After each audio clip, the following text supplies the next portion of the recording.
To var izmantot, teiksim, kad jāsavieno kopā 3 objektus. Tas varētu būt neregulāri darbības vārdi, teiksim, angļu valoda. Kas kā? Tur vienkārši it kā jāizbre. Slaid, slīd. Bet, ja es rādu bildi, starp citu zīmējumu bērniem, atklājas, ka pieauguši patīk vairāk.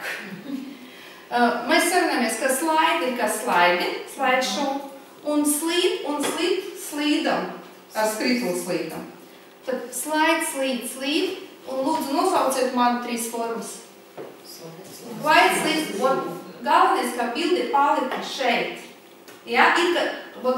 Kad es to aizmirsu, man grūti teikt, jo šo mēs arī izmantojam, kad pasniedzam angļu valodu. Jā, protams, tas ir ļoti liels darbs, ka tev pašai jāizgudro, jāapspēr, jā. Bet jautājums ir tāds, mums ir mācību centrs, mums nav nekāds finansējums, un mums prasa patstāvīgi atdeve un rezultāti. Ja mēs to nevaram dot, pie mums nenāks cilvēku. Tāpēc mēs uzzīmējam. Vai mīt, mēt, satikties. Uz mītiņu atnāca medmāsa. Mīt, mēt.